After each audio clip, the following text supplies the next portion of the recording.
വഖഫ് ഭേദഗതി നിയമത്തിലെ ചില വ്യവസ്ഥകൾ മാത്രം സുപ്രീം കോടതി സ്റ്റേ ചെയ്തിരിക്കുകയാണ്. അതായത് ഭാഗികമായ ഒരു സ്റ്റേ ആണ്, നിയമത്തിന് പൂർണ്ണമായ സ്റ്റേ നൽകിയിട്ടില്ല. ഹർജിക്കാർ ഉന്നയിച്ച ചില വ്യവസ്ഥ അത് മാത്രമാണ് ഇപ്പോൾ സ്റ്റേ ചെയ്തിരിക്കുന്നത്. അതിൽ ഏറ്റവും പ്രധാനപ്പെട്ടത് ഒരു ഭൂമി വഖഫ് ഭൂമിയാണ് എന്നുള്ള സംശയം ഉയർന്നു കഴിഞ്ഞാൽ അതിന്മേൽ അന്വേഷണം നടക്കും. ആ സമയത്ത് ഇത് വഖഫ് ഭൂമി അല്ലാതായി മാറും. അന്വേഷണം തീർന്നു കഴിഞ്ഞാലേ ഇത് പിന്നീട് വഖഫ് ഭൂമിയാണെങ്കിൽ ആ ഒരു സ്റ്റാറ്റസ് കിട്ടുകയുള്ളൂ. അതായിരുന്നു വഖഫ് ഭേദഗതി നിയമത്തിലെ ഒരു പ്രധാന വ്യവസ്ഥ.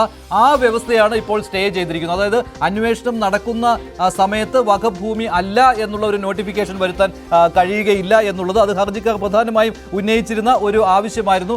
അതിലൊരു സ്റ്റേ നൽകിയിട്ടുണ്ട്. പാർലമെന്റ് പാസാക്കിയ നിയമം സാധാരണഗതിയിൽ സുപ്രീം കോടതി സ്റ്റേ ചെയ്യാറില്ല. പക്ഷേ ഇവിടെ ഒരു പ്രധാനപ്പെട്ട വ്യവസ്ഥയ്ക്ക് സ്റ്റേ നൽകിയിരിക്കുകയാണ്. അത് ഹർജിക്കാരുടെ ഒരു വിജയമായി തന്നെ കണക്കാക്കാം. പൂർണ്ണമായിട്ട് സ്റ്റേ കിട്ടും എന്നുള്ള പ്രതീക്ഷയും ഇക്കാര്യത്തിൽ ഉണ്ടായിരുന്നില്ല. ER രാഗേഷ് ചേരുകയാണ്. രാഗേഷ്, ഇതും പ്രധാനപ്പെട്ടതാണല്ലോ. ആ വ്യവസ്ഥ ഏറെ എതിർക്കപ്പെട്ടതാണ്. അന്വേഷണം നടക്കുന്ന സമയത്ത് വഖഫ് ഭൂമി അല്ല എന്നുള്ള ഒരു നോട്ടിഫിക്കേഷൻ വരണം. പിന്നെ അന്വേഷണം തീരുന്ന മുറയ്ക്ക് മാത്രമേ അത് വഖഫ് ഭൂമിയാണോ അല്ലയോ എന്ന് അനുവദിച്ച് കിട്ടുകയുള്ളൂ. അപ്പോൾ എന്താണ് മറ്റു വിവരങ്ങൾ? വേറെ ഏതെങ്കിലും വ്യവസ്ഥയ്ക്ക് സ്റ്റേ വന്നിട്ടുണ്ടോ? മഞ്ജുഷ, പൂർണ്ണമായി സ്റ്റേ ഇല്ല. പക്ഷേ ഹർജിക്കാർ ഉന്നയിച്ചിരിക്കുന്ന കാര്യങ്ങളിൽ പല പ്രധാനപ്പെട്ട കാര്യങ്ങൾ, പ്രത്യേകിച്ച് ഈ ബില്ലിലെ ഏറ്റവും വിവാദമായ ചില വ്യവസ്ഥകൾക്ക് ഏതായാലും സുപ്രീം കോടതി സ്റ്റേ അനുവദിച്ചിരിക്കുന്നു. അതിലൊന്ന് മഞ്ജുഷ് സൂചിപ്പിച്ച പ്രധാനപ്പെട്ട കാര്യം തന്നെയാണ്.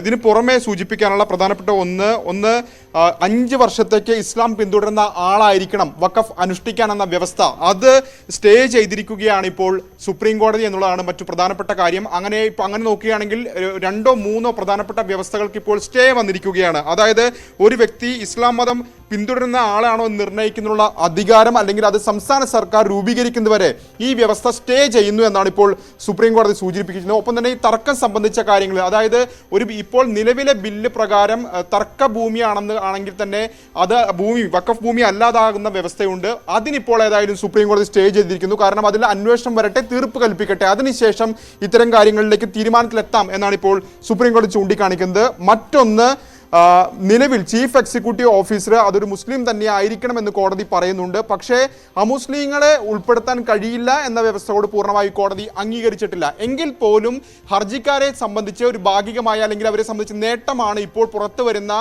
സുപ്രീം കോടതിയുടെ സ്റ്റേ നടപടികൾ എന്ന് തന്നെ പറയാം. കാരണം പാർലമെന്റ് പാസാക്കിയ നിയമമാണ്. അത്തരത്തിൽ പാർലമെന്റ് പാസാക്കിയ നിയമങ്ങളിൽ സാധാരണഗതിയിൽ സുപ്രീം കോടതിയുടെ ഇടപെടൽ ഉണ്ടാകാറില്ല.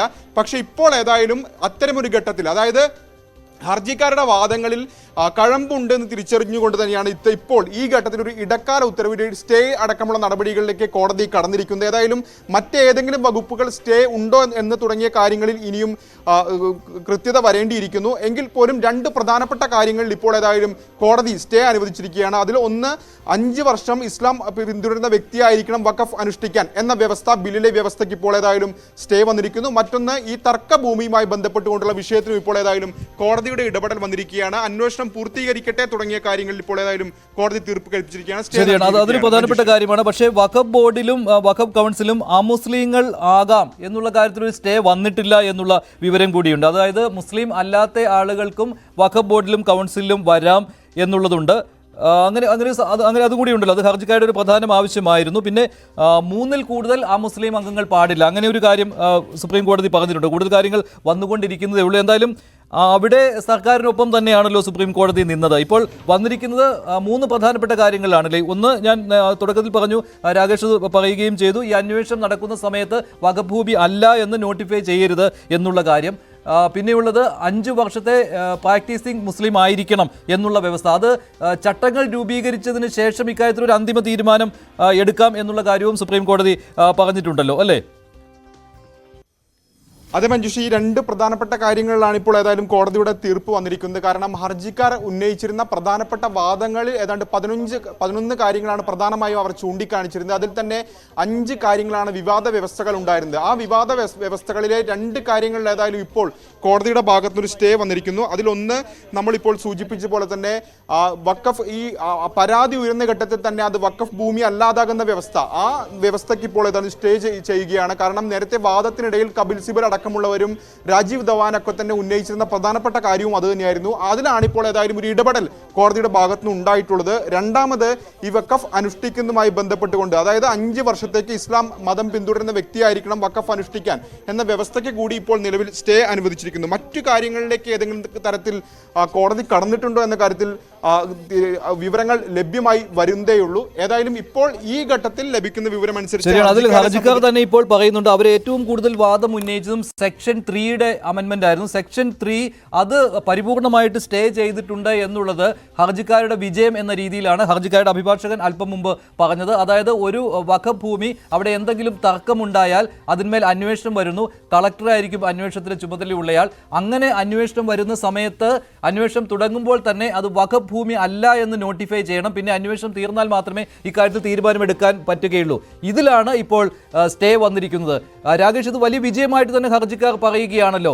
പല ആവശ്യങ്ങളും ഉന്നയിച്ചിരുന്നു, പക്ഷേ ഇവിടെ ഈ ഒരു ആവശ്യം അംഗീകരിച്ചതോടുകൂടി ഞങ്ങളുടെ വിജയം എന്ന രീതിയിലാണ് ഹർജിക്കാർ പറയുന്നത്. അത് ശരിയുമാണല്ലോ ഒരു പരിധി വരെ. പക്ഷേ അമുസ്ലിങ്ങൾ ആകാം എന്നുള്ള കാര്യത്തിൽ അനുകൂലമായിട്ടുള്ള ഒരു വിധി സുപ്രീം കോടതിയിൽ നിന്ന് കിട്ടിയിട്ടില്ല. 3 or 4 ആകാം എന്ന് തന്നെയാണ് ഇപ്പോൾ സുപ്രീം കോടതിയുടെ വിധിയിൽ പറയുന്നത്. ഉറപ്പായും പറയാം വിജയമെന്ന് ഹർജിക്കാർക്ക് അവകാശപ്പെടാം. കാരണം നേരത്തെ തന്നെ ഈ കളക്ടർ അന്തിമ അധികാരി, തീരുമാനമെടുക്കാനുള്ള അധികാരി എന്ന വ്യവസ്ഥ, പ്രത്യേകിച്ച് സർക്കാരിൻ്റെ അടക്കം ഇടപെടലുകൾ തന്നെയാണ് പ്രധാനമായും ചോദ്യം ചെയ്യുന്നിരുന്നത് ഹർജിക്കാർ. കാരണം അതിനവർ ചൂണ്ടിക്കാണിച്ചിരുന്ന പ്രധാനപ്പെട്ട കാര്യം ഇത്തരത്തിൽ സർക്കാർ ഉദ്യോഗസ്ഥർ എന്ന് പറയുമ്പോൾ സ്വാഭാവികമായും സർക്കാരിൻ്റെ ഭാഗമാണ്. അങ്ങനെ വരുമ്പോൾ സർക്കാരിൻ്റെ ഇടപെടൽ അതിന് ഉണ്ടാവും. അതുകൊണ്ട് തന്നെ അത്തരമൊരു നീക്കം പാടില്ല എന്നടക്കമുള്ള വാദങ്ങൾ ഹർജിക്കാർ രാകേഷ്, ഞാൻ ഒന്ന് ഇടപെടുകയാണ്. ഇപ്പോൾ സുപ്രീം കോടതി അഭിഭാഷകൻ ശ്രീ M.R. അഭിലാഷ് ടെലിഫോൺ ലൈനിൽ ചേരുകയാണ്. ശ്രീ M.R. അഭിലാഷ്, ഇതുവരെ ലഭ്യമായ വിവരങ്ങൾ എന്തൊക്കെയാണ്? ഇത് ആരുടെ വിജയമായിട്ട് ഇപ്പോൾ കണക്കാക്കാം? ഞാൻ കോടതിയിലാണ് മഞ്ജുഷ. കോടതിയിൽ ഞാൻ ഹാജരായിരുന്നില്ല. അറിയാൻ കഴിഞ്ഞതനുസരിച്ച് ഒരു പാർലമെന്റ് എനാക്ട് ചെയ്ത ഒരു നിയമത്തിന് സ്റ്റേ സുപ്രീം കോടതി ഉത്തരവാക്കുക എന്ന് പറയുന്നത് ഒരു വലിയ കാര്യം തന്നെയാണ്. 5 വർഷമായിരിക്കണം, 5 വർഷമെങ്കിലും പ്രാക്ടീസ് ചെയ്യുന്ന മുസ്ലിമിന് മാത്രമേ വഖഫ് പ്രോപ്പർട്ടി ആയിട്ട് ഡെഡിക്കേറ്റ് ചെയ്യാൻ കഴിയൂ. അതുപോലെ തന്നെ കളക്ടർക്ക് ഇത്തരത്തിലുള്ള തീരുമാനങ്ങൾ എടുക്കുവാനുള്ള അധികാരം കൊടുക്കുക, ഇത്തരത്തിലുള്ള നിർണായകമായിട്ടുള്ള പ്രൊവിഷൻസ് സ്റ്റേ ചെയ്തിരിക്കുന്നു എന്നത് തന്നെ വഖഫ് നിയമത്തെ സംബന്ധിച്ച് പൂർണ്ണമായിട്ടും കോടതിയെ ബോധ്യപ്പെടുത്തുവാൻ കഴിഞ്ഞിട്ടില്ല എന്നതോ ഭരണഘടനാ വിരുദ്ധമെന്ന് കോടതിക്ക് തോന്നിയ പ്രൊവിഷൻസ് തൽക്കാലത്തേക്കെങ്കിലും അവിടെ അതിനകത്തുണ്ട് എന്നുള്ളത് സംബന്ധിച്ച് കോടതിയുടെ തീരുമാനമാണ് അവിടെ പ്രകടമായിരിക്കുന്നത്. വളരെ വലിയൊരു തീരുമാനം തന്നെയാണ്. പാർലമെന്റ് എനാക്ട് ചെയ്ത നിയമത്തിലെ പ്രൊവിഷൻസ്, ചില പ്രൊവിഷൻസ് കോടതി സ്റ്റേ ചെയ്യുക എന്ന് പറഞ്ഞു കഴിഞ്ഞാൽ വളരെ അസാധാരണമാണ്. വളരെ ശക്തമായിട്ടുള്ള തീരുമാനമാണ് കോടതിയുടെ ഭാഗത്തു നിന്ന് വന്നിരിക്കുന്നത്. 5 വർഷമെങ്കിലും മുസ്ലിമായി പ്രാക്ടീസ് ചെയ്തെങ്കിൽ മാത്രമേ വഖഫ് പ്രോപ്പർട്ടി ഡെഡിക്കേറ്റ് ചെയ്യാൻ കഴിയൂ എന്ന് പറഞ്ഞു കഴിഞ്ഞാൽ 5 വർഷത്തിനുള്ളിൽ ഒരാൾ കൺവേർട്ട് ചെയ്യപ്പെട്ടിട്ടുണ്ടെങ്കിൽ അല്ലെങ്കിൽ ഇസ്ലാം മതം സ്വീകരിച്ചിട്ടുണ്ടെങ്കിൽ അയാളുടെ അവകാശങ്ങളെ അത് ലംഘിക്കുന്നതിന് തുല്യമല്ലേ? അപ്പൊ അത്തരത്തിൽ വളരെ ഗൗരവമുള്ള ചില പ്രൊവിഷൻസ് ആണ് സ്റ്റേ ചെയ്തിരിക്കുന്നത്. പക്ഷേ കോടതിക്ക് വിശദമായിട്ട് കേസ് കേൾക്കുമ്പോൾ